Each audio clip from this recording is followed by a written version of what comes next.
eles vão reduzir a pena dessas pessoas que estão ali, né, sendo condenadas, e vai continuar a perseguição depois. Então, para mim, esse acordo aí já tinha que ter subido nem em cima do telhado, não. Pode subir em cima até do prédio, que não vai fazer a mínima diferença.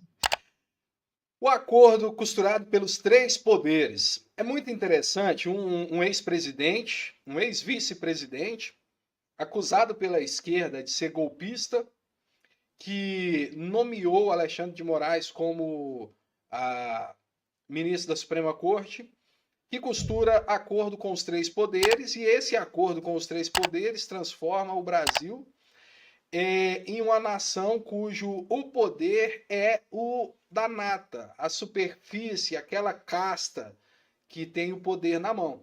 De norte a sul, conectando o Brasil inteiro. Conexão Mineira, um papo mineiro. De norte a sul,